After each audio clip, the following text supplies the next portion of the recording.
ati kirazira kwidodomba. Amwe mu nteruro cyangwa se amajambo akundwa gukoreshwa n'umukozi w'Imana cyangwa se umuvugabutumwa Ndikumana. Kaze turabe amwe mu mateka yiwe cyangwa mu nkuru ziwe z'ubuzima. Umwe mu bavugabutumwa bakomeye ku isi bamaze kuba bagenda bamenyekana ku isi ariwe Ndikumana ava mu Burundi.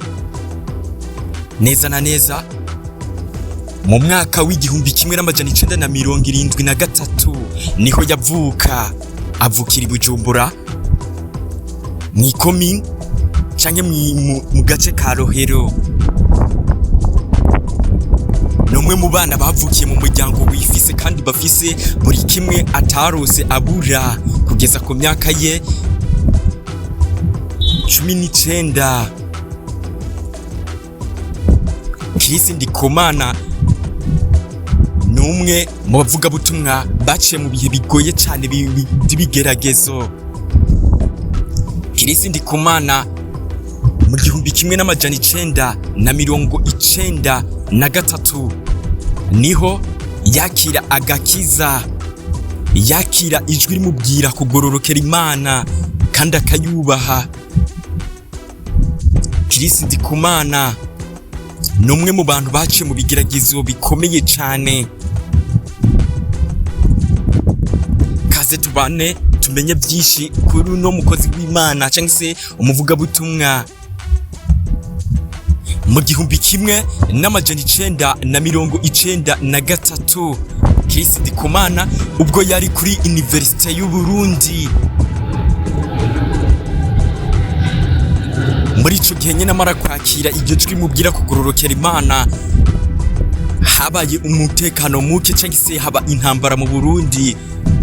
Biba ngombwa kava mu gihugu cy'u Burundi ubwo yerekeza mbese mu gihugu ca Afrique du Sud. Ubwo yaragiye yizera yuko agiye kubandanya amashuri ariko ntibyakunze kubera katabusi yarafise. Ndikumana akomeza kubaho mu buzima butoroshe ubwo yari muri ico gihugu ca Afrique du Sud. Nubwo Ndikumana yaramaze kuba ari umwe mu bantu bari bafise indoto canke se bakunze gukurikirana abantu bakunze kuba bateramisha abantu benshi. Ubwo nawe ibwa byivugira yuko yakunze kuba akunda umuhanzi cyangwa se umuririmbyi Michael Jackson. Ubwo yamukundira ubwo yagaragara mbese mu biteramo byiwe ubwo yuzuza abantu, agakunda imikorere yiwe no kugene yabikora. Bihavuye Ndikumana yahavuye areka gukurikirana uwo muhanzi cyangwa se uwo muririmbyi ariwe Michael Jackson. Ahakurikirana umukinyi wa basketball ariwe Michael Jordan, wamamaye mu mukino wa basketball n'imigaragarire yiwe kandi akicisha bugufi, mbese akama ari umwe yarafise influence ikomeye ku bantu iyo hageze mu mivugire uko yigaragaza. Nubwo Ndikumana atangura nawe kuba akunda uwo umukinyi, mbese aho byavuye atangura gukora n'imyitozo mbese kugira ngo azobe icamamare nkawe. Atangura gukora mbese imyitozo nkiya Jordan Mike, ariko bigaragara biranka. Reka tugaruke mu buzima bwa Ndikumana ari muri Afrique du Sud. Ubwo ubuzima bwamucanga ariko kubw'Imana haboneka abagwiza tunga cyangwa abashoramari, hama guhura n'uwo munyekongo hamwe n'uwo muzungu. Yari bimwe mu ndoto yari afise, avuga yuko agiye mbese kuba umubosi, mbese agakora ibintu bigiye bitangaje nk'uko abandi bajene baba bifuza gutera imbere muri ico gihe. Turabibutsa uwo wari umwaka w'1993 mbese na 93 ubwo yari mu gihugu ca Afrique du Sud. Ubwo yahura mbese yaciye aba nk'umu interprete cyangwa se umusiguzi asobanurira yari yavuga igifaransa, mbese asobanurira uwo umuzungu yari mu Congereza, bituma ahabwa amahirwe yo gusubira yo kuja muri Kongo, aho bashikiye mu gace ka Lubumbashi ahari hasanzwe ariho hagiye kubera iyo mirimo yo gukora mbese no gucukumbura, mbese bakagira ubutare. Ubwo Ndikumana yari muri ico gihugu ntibyamubereye amahirwe, kuko basigaye kuri ubwo butaka, mbese uwo muzungu wewe abandanya kuja hanze. Ubwo yaragiye kurondera amasoko mbese n'ubudandaje. Ubwo Ndikumana hamwe n'uwo munyekongo babagumije ngaho, mbese bakurikirana imwe mu mirimo y'uwo muzungu yo gucukura ubutaka. Ariko muri ico gihe ntibyamubereye amahirwe, kuko no muri ico gihugu ca Kongo havuye haba akavuyo mbese k'intambara, hamwe ari umugwi w'inkozi y'ikibi abarimwo abaroberi aribo batera ico gihugu, mbese bigaca bigaragara yuko ubwo igihugu mbese caciye gishira umwikomo mbese karabaroberi bo mu Rwanda, mbese baje gutera ico gihugu ca Kongo. Muri ako gace biba ngombwa yuko umurundi n'umunyarwanda afashwe ajanwa kwica canke se agapfungwa. Ubwo Ndikumana bitangura kumubera bibi, niho Ndikumana ubwo yaramaze kumva bimaze kuba nkuko, niho yagenda aho kwandikira ubutumwa muri Lubumbashi aho nyene muri Kongo, mbese kugira ashikirize ubutumwa kuri wa muzungu yabasiga ngaho, amumenyesha yuko mbese muri Kongo hariko haraba ibintu bidasanzwe. Niho akimara kugenda arandikira uwo muzungu kuri iyo yandikiro, arandika uko ibintu bimeze, mbese yoza kwamwimura, asaba yuko yomwimura akava ngaho hantu agasubira muri Afrique du Sud. Ariko ntivyamuhiriye, akimara kwandikisha urwo rupapuro neza na neza gisosa arenganye atambutse intambwe zibiri, yagiye abagwamwo, baramufata mbese baramujana. Ubwo baramwaka ibintu byose, bamaze kuraba ubwo gwete, mbese yarafise n'amahera menshi barayamwambura, bahiga umuntu wo gusobanura ubwo gwete, aho we bari bamusize ahantu icambere cyo. Ubwo yarafiswe mu ntoki zabo bashaka umunyarwanda cyangwa se umurundi. Ubwo yarafise, ubwo bamufata kubera ko yarafise amafaranga menshi kandi babona yuko ari umuntu yubashe, mbese bamugereranije nk'uko yoba ari inkozi y'ikibi imwe, mbese yoba yarungiswe n'abazungu nk'uko byavugwa muri ico gihe kibi. Niho barondera umuntu wo gusobanura urwo rupapuro yari yanditse. Muri ico gihe bamufungiye ahantu ha wenyene, mbese bamucungiye ko iminwa y'inkoho myinshi. Ariko kubw'Imana cyangwa se kubw'ubushobozi bw'Uwiteka, uwo muntu baramurondera iminsi itari mike, mugabo byagiye nkana baramuronka, mbese araza arasobanura. Amaze gusobanura niho yababwira yuko uru rupapuro rwari rwo gusaba umuntu cyangwa se umufatanyabikorwa we ari hanze, amusaba yuko yomukura mu ubu butaka kubwo butameze neza, ubuzima bwe yohava butakaza. Niho bamara kubona bacika inuzeya, barabona yuko ari umuntu mbese ataho yegamiye n'izo nkozi z'ikibi. Niho bamara kuvyumva yuko uwo arengana, ariho bamara mbese kumubwira akagenda, ubugabo adakwiye kuguma muri ako karere. Ariko nta na kimwe bigeze bamusubiza, yaba kuri ya mahera. Ubwo nigo yacika ngaho, mbese akimara kuhacika n'ubundi, mbese yagiye abundabunda mu mayira. Nubwo yashika ku bana bari bari mu bunganwe rumwe, ariko arabapfubyi. ariko ari imfuvyi nibwo bamwinjija mu nzu kubera ko nyine umusako wari umaze kuba ari mwinshi, bamwinjiza mu nzu mbese baramufasha aho nyine muri Lubumbashi. Kumwe ko yaramaze kuba yakira agakiza, mbese nk'uko twabibabwiye, numwe yari afise intego zo gufasha imfuvyi n'abapfakazi. Mbese we yari yibona yuko mbese ubwo yahura nabo mbese inzozi ziwe zigiye kuba impamo, ariko siko vyagenze. Ndikumana yabayeho ubuzima bubi ubwo yari muri ico gihugu ca Kongo, aho mbese yagiye ahabonera amago menshi. Ndikumana yahamaze amezi 5 agaburirwa atazi ingene hanze hamera, agaburirwa nabo n'ubwo gwaruka rwamufashije mbese ruramunyegeza aho hari intambara yo guhiga abantu bateje, bavuga yuko arabarobere.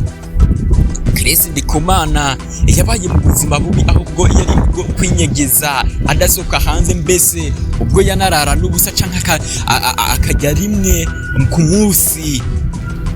Ubwo abo gwaruka rwamutoye rwaba rwagiye kurondera, mwibuke neza nabo uko baba atakintu bihagije atabavyeyi bari bafise, ariko baragenda kurondera nk'ibisanzwe. Ndikumana aravuga yuko yaciye mu bigeragezo mbese bikomeye, ari n'inkoni Imana yamucishijeko canke akanyafu kugira ngo atinde yemere agororokere Imana kandi anayikorere. Ndikumana aragerageza kwerekana yuko burya Imana ariyo ibasha kugukontorora, wowe utobasha gukontorora, kandi ko utobasha kwibwira icyo ushaka. Ndikumana aranavuga ahishura yuko aribwo bwa mbere yari agwaye icita inda. Nibwo bwa mbere yari ibonye icitwa inda, kubera ko wewe muri Rohero mu gisagara ca Bujumbura ni quartier nziza mbese y'aba boss, kandi aho yarabaye hataki ntabura na kimwe. Ndikumana ubwo yarari ngaho niho yabonye inda cyangwa se ukwirirwa ubusa, akabona yuko ibintu byose burya bibaho ku by'Imana. Nubwo hahize amezi 5 niho hagenda kugaragara yuko hari umukozi w'ikibi ariwe, atari abaroberi cyangwa se atari abanyarwanda cyangwa se abarundi, ariko yari umuroberi nyine wo muri ico gihugu ca Kongo, ariwe yashaka mbese guteza umutekano muke muri ico gihugu. Mbese abanyarwanda n'abanyekongo bahabwa uruhusha bwo kwidegemvya, mbese bakongera bagasubira mu bihugu byabo. Ndikumana nubwo yari afise impuzu imwe, ikoti imwe, mbese ni patara imwe. Ubwo Ndikumana yari ngaho yaramaze kuba ari umwe mu bantu batoranijwe n'Imana, ubwo yagenda asangwa n'abakozi b'Imana baturutse ahantu hano hagiye hatandukanye. Ubwo Ndikumana atarafise ikintu na kimwe cyo gukora, ubwo yirirwa mu nzu, Ndikumana yagiye aronka abavugishwa n'Imana cyangwa se abakozi b'Imana basizwe amavuta, ubwo benshi bagenda bamugemurira. Mbese akanavuga yuko ashimira cyane umukozi w'Imana cyangwa se umutumwa w'Imana yamuhaye indya, aho benshi babaha ifu cyangwa se iki makitekera atiko, ariko uwo mukozi w'Imana we yamuzaniye ifungurwa mbese ubugari butetse neza, aragico gihe inzara yagire imwice. Ndikumana numwe mu bantu bakomeye cyane.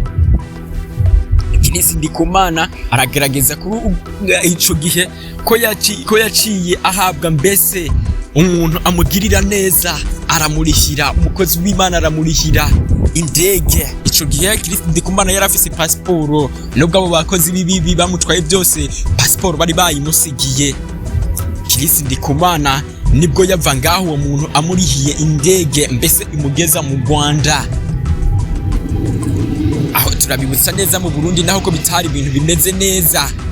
ubwo Kirisi Ndikumana yagera mu Rwanda we yarazi ko agiye gusubira mu Burundi mbese agende kubaho mu buzima bwiza, asubire muri bwa buzima bwiza, ariko kubera bwa bushobozi bw'Imana bwari bwaramusesetse ko niho nubundi hase kumuvugishwa n'Imana mubwira yuko nubundi akwiye gusubira muri Afrique du Sud ariho Imana yamugeneye.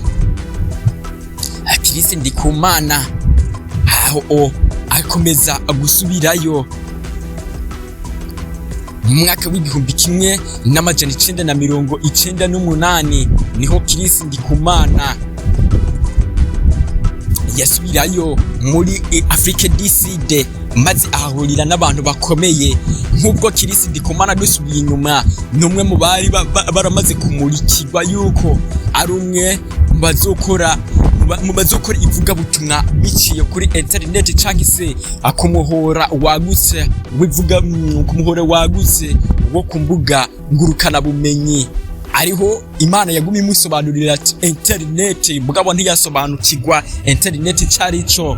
Kirisi Ndikumana nibwo akimara gushika ngaho muri Afrique du Sud yagiye ahura n'abantu batandukanye kandi bamwe bakagenda bavuga ibigiye bitandukanye. Kirisi Ndikumana n'umwe yahuye mbese na bamwe mu basirikare atangura kumwigisha amubwira ibijanye na internet. Akimara kumva ijambo internet niho yaciye asubira kwibaza ati mbe internet ni giki. Ubwo muntu yabashije kumwigisha byinshi bijanye na internet, maze Kirisi Ndikumana agaruka kuri yantuze kuri yahishurwa yari yarahawe n'Imana imwereka yuko azokwigisha amahanga biciye kuri internet canke se ku buhinga ngurukana bumenyi. Atangura kubaza ati mbese Mana iri nijyahishurwa nabona. Kirisi Ndikumana abumwe mu bantu bariko bariga cane mu mwaka w'igihumbi kimwe n'amajana 990 mu mwaka w'ibihumbi 2001 niho Kirisi Ndikumana mbese nubundi yaronka ijwi ryo gusubira mu Burundi, mbese aho yaragiye gutanguza ishure rikomeye. Imana yamubwira ati subira mu Burundi. Kirisi Ndikumana yari umwe mu bantu bashishoze cyane abaza Imana ati ubundi ho Mana ndasubira mu Burundi atakintu mfise, ati mu Burundi nzoba ngiye gukora yiki. Kirisi Ndikumana kuby'Imana yamutegese abona kugaruka mu Burundi ubwo yahashika muri 2001. Kirisi Ndikumana mwibuke ko ari umwe yaramaze kuba afita mbese byinshi byihariye mu kuvuga ubutumwa mu gukoresha ikoranabuhanga. Niho Kirisi Ndikumana yashika mu Burundi agakotesha mbese inzu ya cyber cafe, ariho yatangura mbese kuza yigisha abantu ikoranabuhanga canke se icyitwa informatique akazarabigisha. Kirisi Ndikumana guhera 2001 nyene niho habaho ukuza aravuga ivugabutumwa mbese abinyujije mu kwandika abicishije kuri ico gihe mu gutanga ubutumwa. Ivyo vyari bigezeho yari ruhererekane rwaca kuri bimwe bitwa email, arivyo vyari bigezeho muri ico gihe. Ni Kirisi Ndikumana yabandanije ashoboza kugenda yandika ubutumwa. Kirisi Ndikumana mu 2006 yeretswe abona ariko aravugisha abantu mbese amahanga akizwa biciye mbese ku ikoranabuhanga. Kirisi Ndikumana numwe mu bayobozi, numwe mu bavuga butumwa baciye mu bihe bikomeye mbese amateka yiwe ahambaye cyane. Kirisi Ndikumana guhera 2006 numwe yatanguye gukora ibintu bitangaje cyane mbese ariho nawe yavuga yuko agiye gutanguza business yiwe mu buzima bwiwe.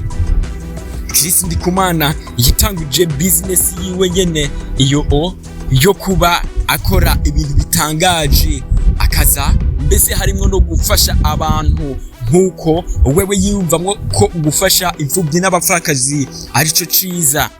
Chris Ndikumana numwe yakoze byinshi, kandi Chris Ndikumana numwe mu bantu bafise influence ikomeye cyane. Chris Ndikumana yatanguje iyo business yiwe muri 2006 aho yari ifise mbese abantu bakorana benshi. Chris Ndikumana ubwo yigisha nyene yigisha abantu bijanye na internet canke se n'ibyijanye n'imbuga za internet, n'imbuga nkoranyambaga, ku mbuga nkoranyambaga. Chris Ndikumana ubwo yakora ivyo byatanguye kujamwo mbese agatosi, bimwe ugasanga bariko barabikora nabi, mbese abo bafatanya umurimo w'Imana bigatangura mbese kwanka, bagatangura kubura abakiriya cyangwa ibintu bikagenda nabi, bigakugwa nkuko bitakogwa. Aho Chris Ndikumana mbese yafata amwe mu mahera menshi akayafashisha abantu, kandi ni Chris Ndikumana yagiye mu madeni menshi kubwo gufasha abantu cyangwa se kubwo gufasha imfubyi n'abapfakazi, mbese akongera akavugwa n'ivugabutumwa biciye ku muhora we wa email. Chris Ndikumana numwe mu bantu bari mbese bafise ukwizera guhamba yuko byose bishoboka mbese mu mashimwe ariho bibera. Chris Ndikumana numwe mu bantu bahagaritse uwo murimo wiwe arugara, mbese ijwi ry'Imana ramubwira ati ugara guhera mu 2007 atubugiye kunkorera. None Chris Ndikumana aravuga ati Mana ngiye kugukorera gute ko jewe ibintu byose narifise nabitanze, ati ibintu byose byarampereye ko, ati ni gute ngiye kugukorera.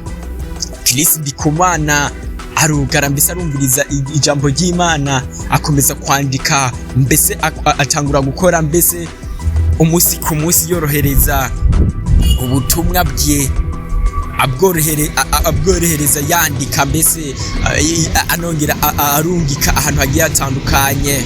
Ni Chris Ndikumana yatanguye kuba amenyekana cyane ubwo yahura mbese n'ibintu bikomeye cyane mu rugendo rwe bw'ubuzima. Ni Chris Ndikumana agaragaza yuko yagiriwe neza n'abantu bagiye batandukanye mbere yo guhagarika mbese business yiwe, agakora ivugabutumwa gusa bicishije ku mbuga nkoranyambaga. Nimwe mu 2007 ariho yahura mbese n'ibigeragezo bigiye bitandukanye, mbese abura abantu bamushigikira. Ubwo Chris Ndikumana yaheba, ubwo Chris Ndikumana dusubiye inyuma yaheba mbese kuza akorana iyo ntuze company yiwe mbese yakora mu kwigisha, aho yihagaritse agakora mu byo kwandika gusa mbese yorohereza abantu kuri email. Chris Ndikumana numwe yaciye mu bihe bikomeye mbese akabura numwe amufasha, ariko mu mezi makeya, mu mezi 4 yarahuye n'abagira neza mbese baramufasha, bamurihira aho yakorera, bamurihira mbese naho yaba. Ariko Chris Ndikumana kubwo ubuzima nyene bugoye, abo bantu baratinze baramuvako mbese baravuga yuko baherewe. Chris Ndikumana agaragaza uko yagiye avuga ubutumwa mbese aho yaba inzu, aho yariha amahera yamuheranye, mbese agenda mbese kuba muri sibere canke aho yari asanzwe yakirira abantu mbese no gusenga, akaba ariho atura mbese bikavugwa yuko Chris Ndikumana aho yaba ariho yabashije kubaho mu buzima bugoye mbese kandi yari no mu gihugu ciwe. Ubwo yabakukamatira gatoya cyane, ukukamatira yaragasanza mwijoro, aho nyene yakirira abantu abasengera canke se yandikira ubutumwa bwiza. Ni Chris Ndikumana yaciye muri ivyo bihe aho hantu, mbese niho mu 2009 ubuzima bwiye bwatanguye guhinduka. Mbe vyaje gute? Chris Ndikumana ubwo yatanga ubwo butumwa abucisha ku ma email, niho haboneka umuvugabutumwa we yarungitswe n'Imana avuye muri Amerika.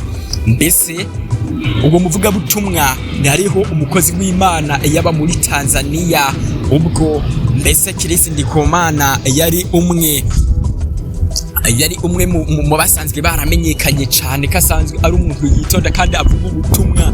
Mbese uwo mukozi w'Imana we yararungiswe, uwo mukozi w'Imana aba muri Amerika, yararungiswe abona yuko agiye mu Burundi kandi arungikwe mu Burundi atazi icyo agiye gukora, atariko mu byo Kirisi Ndikumana ashikiriza ati yari Kirisi Ndikumana yaraje guhindurira amateka.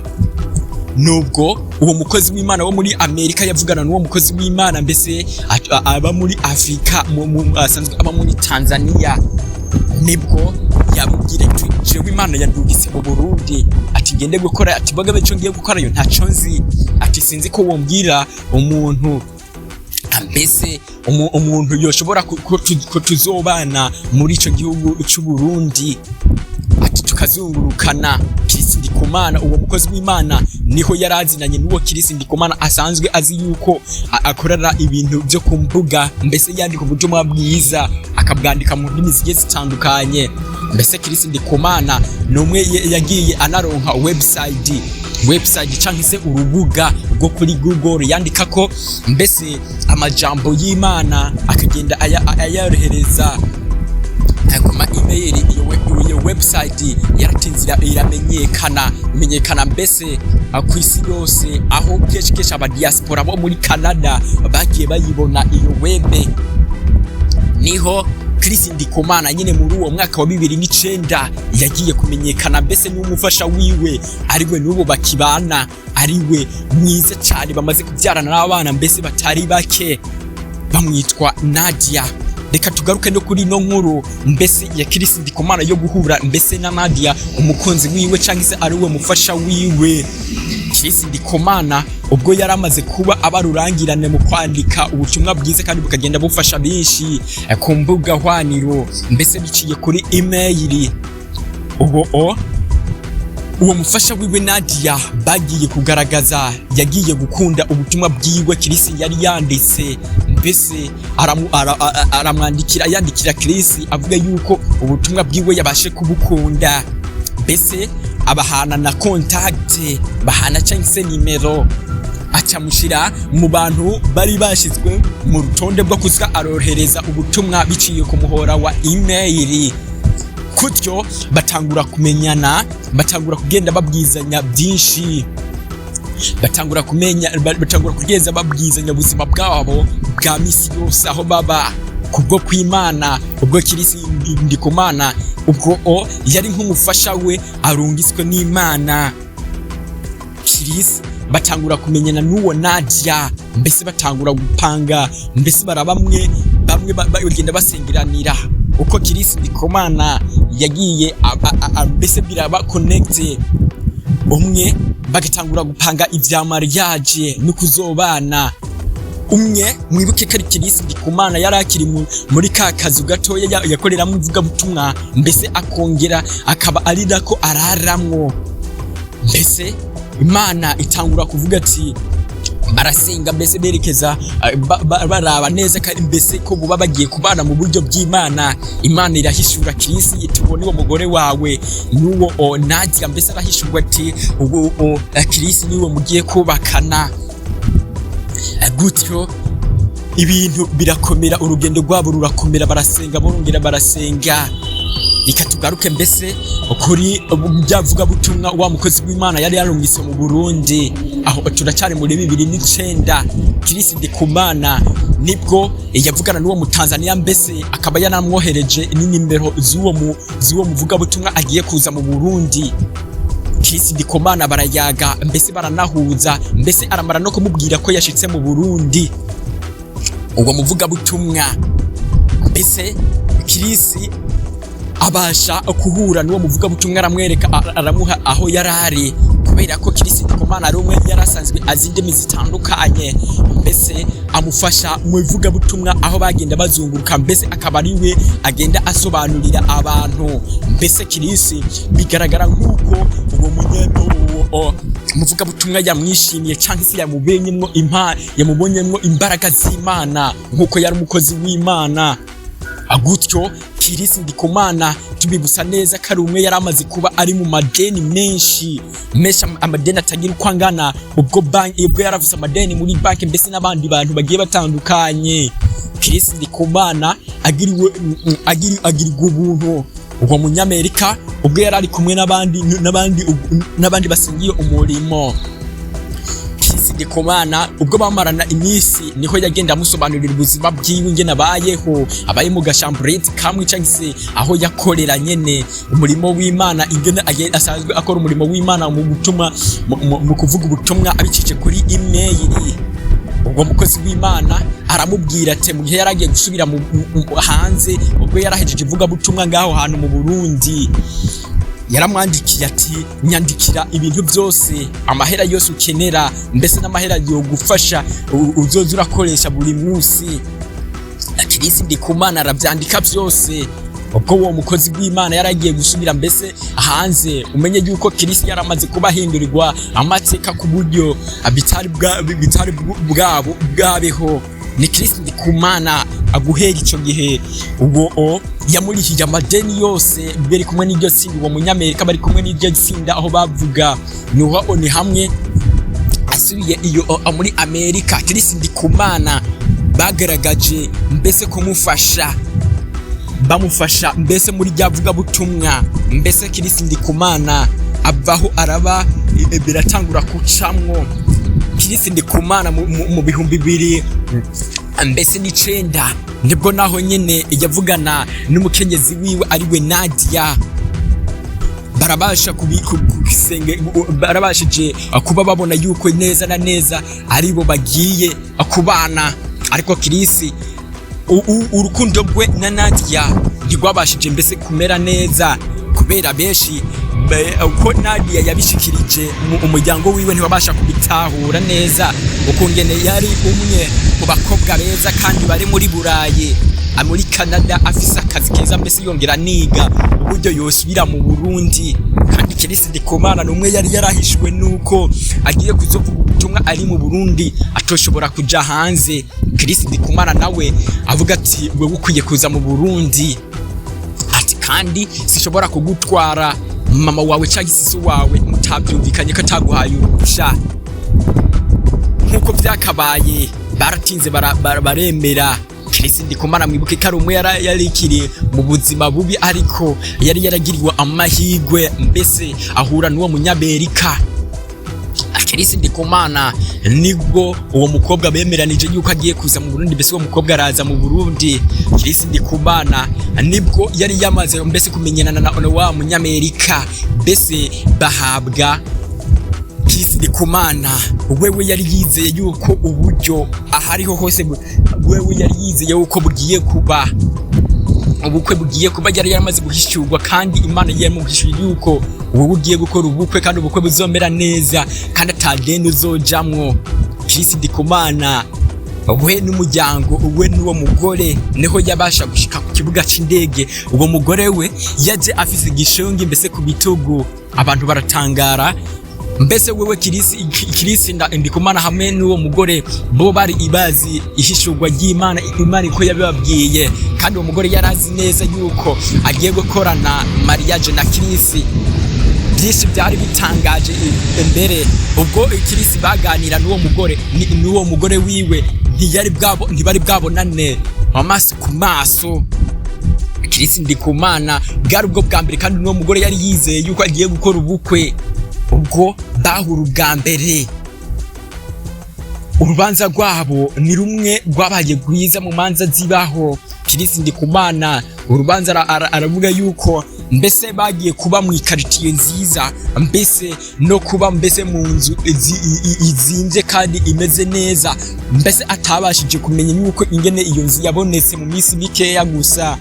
Iyo nzu yararishwe mbese umwe yarari hanze cyangwa se bamuvugisha wamuvugwa butumwa niwe yagiye avugana nabo bakorana mbese Kirisi bamukorera urubanza agwiza. Mbese Kirisi ni imwe mu bakozi b'Imana cyangwa se mu bavuga butumwa b'Imana atari umupasitore ariko yahawe ubushobozi buturutse ku Mana atari kuvuga ngo ni bamwe basengewe. Kirisi Ndikumana numwe yigisha mu ijambo ry'Imana, kubaha Imana cyangwa se kugororokera Imana. Kirisi Ndikumana muri kino gihe numwe mu badafise ideni yekukira, numwe mu nyigisho ziwe zikorerwa ku mbuga. Kirisi Ndikumana ubuzima bwe buragenda buramera neza, arakomeza, mbese aragura imipaka, aragura neza aho yakorera, aramera neza. Kirisi Ndikumana neza na neza mu 2015 ubwo hari imyigaragambyo mu Burundi, neza na neza ubwo yandika mbese ku mbuga hwaniro, aho ubwo Kirisi Ndikumana risubiye inyuma gato imbere yuko ivuka ryakanguka riba. Ni imwe mu Kirisi Ndikumana yaramaze kuba ari umuntu yandika ubutumwa mu magroupe ya WhatsApp. Ico gihe mbese WhatsApp ntiyarenza ku bantu mbese igroupe imwe ntiyarenza 100,000, ariko Kirisi Ndikumana kubwo ubwo butumwa yandika kuri WhatsApp byatumye agenda kuba akereya cyangwa se yugurura groupe nyinshi, aho yaramaze gushika kuri groupe 3 mbese abantu bamukurikirana 300,000. Urumva yuko bari bamaze kuba ari abantu benshi, mbese ubutumwa bukagenda bo bari bwinshi. Kirisi Ndikumana mbese muri 2015 aho abantu benshi bari bihevye, mbese bari mu bihe bidasanzwe by'intambara, Kirisi Ndikumana niho yumva ijwi ati vuga ati muri ayo magurupe vuga. Kirisi Ndikumana ni umwe mu bahanga bari bamaze kuba arabahanga mu bijanye na internet. Mbese Kirisi Ndikumana ni umwe yari asanzwe mbese yandika ubutumwa bugiye buhambaye ku marezo social nka Facebook, mbese bugakundwa, ariko ni umwe Imana yamubwiye ati vuga. Niho Kirisi Ndikumana bwaca afata ka video mbese kamara minota 7. Ako ka video mbese ako ka audio ntiyari video, arafata iyo audio mbese yo guhumuriza abantu. Akimara kugashira kuri iyo groupe, Kirisi Ndikumana atangura kuba kimenwa na bose, avamwo aramamara cyane. Iyo audio iramamara biciye muri iyo WhatsApp y'abantu bari bamaze kuba basaga barenga groupe 5 nkuko agenda bivuga. Iyo video iyo audio niho kanguka yavukiye, imwe benshi mutanguye kumenya, imwe kanguka irimo iraberamwe ibitangaza, niho kanguka yavukiye. Kirisi ubwo niho yaca yumva mbese ijwi rimubwira ati kanguka. Iyo kanguka yaciye iza iraba buri munsi, ubwo Kirisi Ndikumana ubu asigaye afise ministeri ariyo yitwa Kanguka, mbese bafise ibiro bakoreramo na timu yiwe cyangwa se umuhari wiwe. Kirisi Ndikumana ni iyo Kanguka niho yatangwe muri 2000. Ikanguka yatanguye 15 muri itariki 16 z'ukwezi kwa 11/2015. Kanguka niho yatangura. Kanguka iriki irakora amateka. Aya ni amwe mu mateka ya Kirisi Ndikumana, naho yabaye niniya. Turabipfurije kuyumviriza kandi mwihanganye. Ni Kirisi Ndikumana amateka yakoze, mbese unaho urarura yavuga utoya mara. Ubu Kirisi Ndikumana ni umwe mu bantu bakomeye cyane mu ivugabutumwa mu gihugu cy'u Burundi, aho yagiye amenyekanisha igihugu cy'u Burundi biciye muri Kanguka. Ikangukwa ni ivugabutumwa rica ku mbuga nkoranyambaga cyangwa se rica ku mbuga ngurukanabumenyi, biciye kuri website ya Kanguka cyangwa se application ya Kanguka, aho bica kuri Facebook, bigaca kuri YouTube cyane. Kanguka yagiye kwamamara mu 2020, aho keshi mbese yakora ibi biganiro mu Gifaransa, mbese akabitranslatinga mbese no mu Congereza. Kanguka iri mu mice ine izungu ivugwa y'isi, niho yakora logo ya Kanguka iri ku bimenyetso bine by'isi, aho ubona yuko Kanguka ishikira mu mice ine y'isi, hariho uburengero, ubuseruko, ubumanuko n'ubumanuko. Kanguka ni imwe mu vugabutumwa riko rirakorerwa ku nkoranyambaga, ku mbuga nkoranyambaga, mbese rikagenda rishikira abantu benshi. Kanguka yagiye yamamara muri 2003 ubwo yakora igiteramo gikomeye cyane ku isi. Ndikumana ni umwe mu bantu bakomeye cyane ku isi. Mu 2023 Kanguka Ndikumana yakoze igiteramo gikomeye cyane mu gihugu ca Cameroon, aho yakiriye abantu barenga cyangwa se bitabiriye abantu barenga 200,000 mbese kuri stade ya Jopoma Idouara muri Cameroon. Ndikumana mbese no mu 2024 numwe yakoze igiteramo gikomeye muri Gabo, icitabiriwe n'abantu benshi mbese kuri stade L'Amitié muri Libreville. Ndikumana ni umwe mu bantu bakomeye cyane mbese mu biteramo vyiwe, numwe yaciye agahigo mbese mu Burundi mbese no muri East Africa mu gukora ibitaramo bikitabirwa n'abantu benshi cyane, amamiliyoni n'amamiliyoni. Ndikumana mbese mu 2024 nyene yakoze igiteramo gikomeye cyane ahitwa Abidjan muri Cote d'Ivoire, aho ico gitaramo citabiriwe mbese n'abantu barenga 500,000. Ndikumana numwe akomeje gukora ibiteramo bikomeye cyane, ubwo muri 13 z'ukwezi kwa mbere 2025 yakoze igiteramo mbese muri Afrika ya ruguru, aho yitabiriwe n'abantu basaga 17,000